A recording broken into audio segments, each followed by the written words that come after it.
오늘은 모퉁이의 머릿돌이라는 제목으로 하나님의 말씀을 함께 나누도록 하겠습니다. 예수님께서는 예루살렘에 입성하셨습니다. 사람들은 호산나 다윗의 자손이여 또 주님의 이름을 찬송하리로다 이렇게 시편 118편 말씀을 기반으로 예수님을 환영했지만 바리새인과 또 오늘 본문에 나오는 리더십들, 대제사장, 서기관들, 장로들이 예수님에 대하여 마음을 열지 않는 모습이 반복적으로 기록이 되고 있습니다.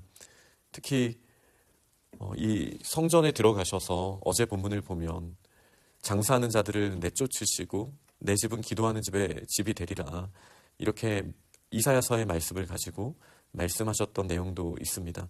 그때 이런 면과 또 날마다 성전에서 가르치시는 걸 보고 이 리더십들이 예수님을 죽이려고 꾀하였다라는 표현으로 어제 본문은 그렇게 마무리되었었습니다.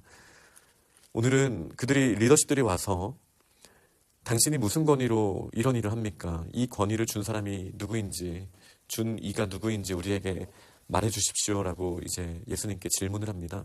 그러나 이 질문은 함정이었죠. 정말 궁금해서 말한 게 아니라 어떤 답을 하든 그 답을 꼬투리 잡아서 예수님을 이제 죽이려고 하는 그런 질문이었습니다. 예수님께서는 이 부분을 아시고 그들에게 질문을 하셨습니다. 요한의 세례가 하늘로부터냐 사람으로부터냐, 이 질문은 하늘이라는 표현은 하나님이라는 말을 굉장히 조심스럽게 당시에 썼기 때문에 하나님을 조심스럽게 표현한 말로 그 당시에 랍비들이 많이 썼던 표현입니다.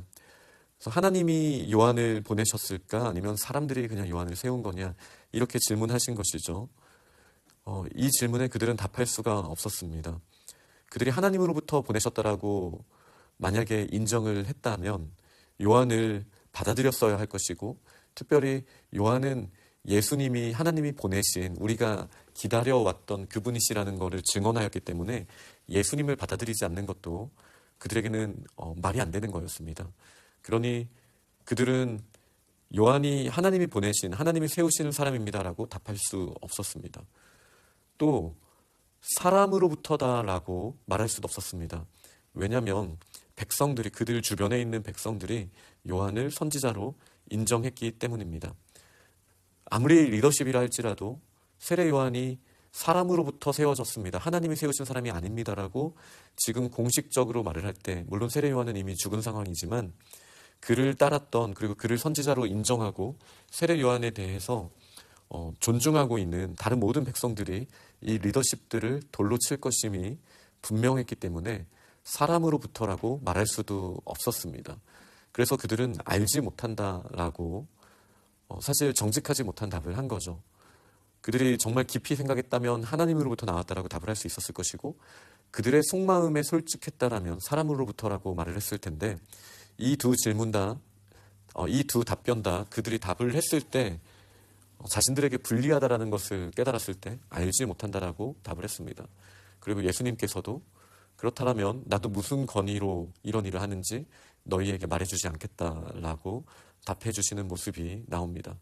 이어서 포도원 농부의 비유를 알려주시게 됩니다. 한 사람이 포도원을 만들어 농부들에게 새로 줍니다. 그들에게 맡겼다라는 것이죠. 그리고 본문은 타국에서 오래 있었다라는 표현을 합니다. 이 오래라는 표현이 잠깐 갔다라는 말은 아니잖아요.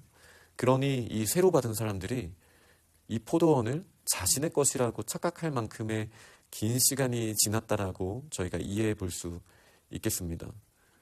그리고 나서 이 주인이 때가 이르자 포도원의 소출을 얼마를 바치게 하려고 한 종을 농부들에게 보냈습니다. 그런데 이 농부들은 이 종을 몹시 때리고 그 소출을 전혀 주지 않고 돌려보냈습니다.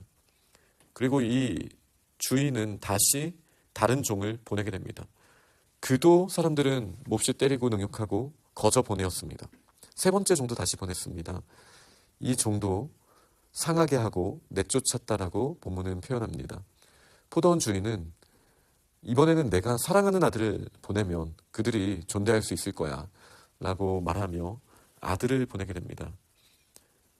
그러나 이 농부들은 아들을 보면서 이미 탐욕에 빠져 있기 때문에 이 상속자를 죽이면 이것은 우리의 것이 된다라는 생각을 하게 되었습니다. 그리고 이 상속자를, 사랑하는 아들을 죽이는 일이 있게 됩니다. 물론 비유죠. 그리고 이럴 때 포도원 주인이 어떤 선택을 하겠느냐라는 질문을 예수님께서는 백성들에게 주셨습니다. 와서 그 농부들을 진멸하고 포도원을 다른 사람들에게 주리라라고 말씀을 하셨습니다. 그러자 사람들이 듣고 그렇게 되지 말아야 될 것입니다 라는 답을 합니다. 그리고 예수님은 다시 시편 118편 말씀을 꺼내셨습니다. 사실 시편 118편은 호산나 다윗의 자손이요 라고 예수님 입성할 때 사람들이 불렀던 노래가 있는 시편이죠. 근데 그 구절 바로 앞쪽에 이 건축자들의 버린 돌이 모퉁이의 머릿돌이 되었다라는 말씀을 주십니다. 이 말씀을 연결해서 생각해 보자면 사실 예수님께서 이 포도원 비유를 하신 이유는 이미 하나님께서 많은 선지자들을 통하여 이스라엘을 포도원같이 많이 선지자들을 통해 말씀을 주셨었기 때문이죠. 이거는 이스라엘과 또 하나님과의 관계로 이해할 수 있습니다. 위임을 하셨고 또 선지자들을 보내셔서 하나님과의 관계를 명확하게 해야 한다.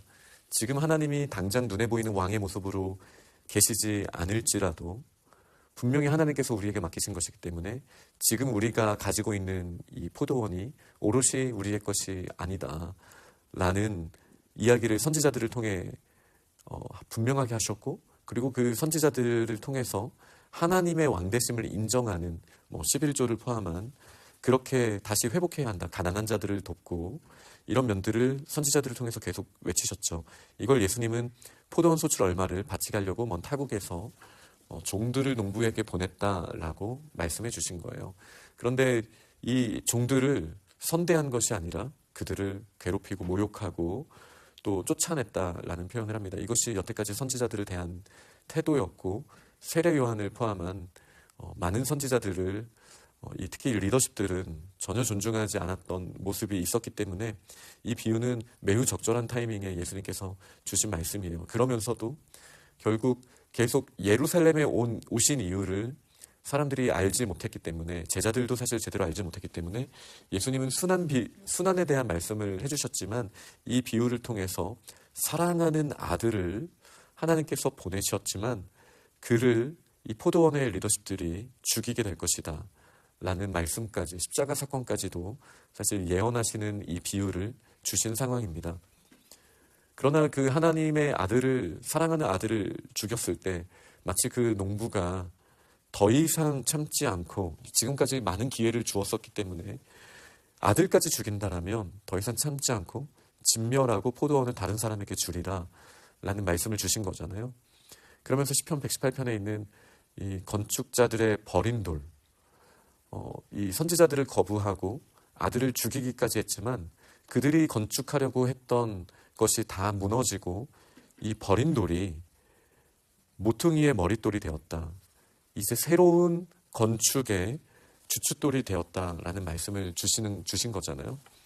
그러니 사람들은 그를 버렸지만, 사람들은 그가 어떤 분이신지, 상속자, 사랑하는 아들, 그 가치를 인정하지 않고 버렸지만 하나님께서는 그 모퉁이 돌로 하나님의 성전을 이제 세우신다라는 약속의 말씀이죠.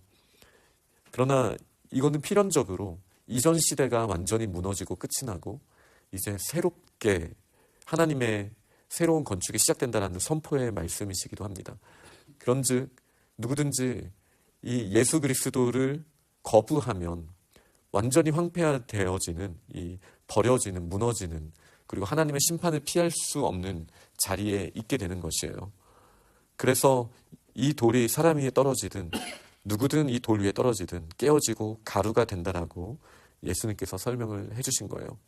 그러나 누구든지 예수 그리스도를 받아들이면 이 농부가 보낸 사랑하는 아들 또 종들에 대해서 마음을 열고 내가 주인이 아니고 이곳에 주인이 있다라는 사실을 인정하는 자는 모퉁이 돌에 연결이 되어서 새로운 시작에 다시 하나님께 쓰임받는 자리에 갈 수 있다라는, 예수 그리스도로 말미암은 새로운 시작에 대한 선포를 이 비유를 통해서 분명하게 하셨습니다. 저희는 이 사실을 반드시 기억해야 됩니다. 지금 주님께서 저희들에게 맡기신 이 모든 것들, 나의 것이 아니라 우리는 청지기로 하나님이 맡기신 일을 감당하고 있다는 사실을 저희는 꼭 기억해야 합니다. 그러면서도 나 자신을 의지하였던 이 모든 것들은 결국은 불타버릴 아무것도 아닌 것이 되겠지만, 예수 그리스도를 의지하여 하나님 안에서 연결되어진 것은 영원히 세워질 것이다라는 이 당연한 사실을 저희는 기억해야 합니다. 그러니 나의 힘으로 쌓아 올린 마치 바벨탑과 같았던 이 모든 것들을 이제는 떠나서 예수 그리스도와 연결되는 진정한 축복의 삶을 저희가 꿈꾸고 누릴 수 있기를 간절히 축원합니다. 아멘.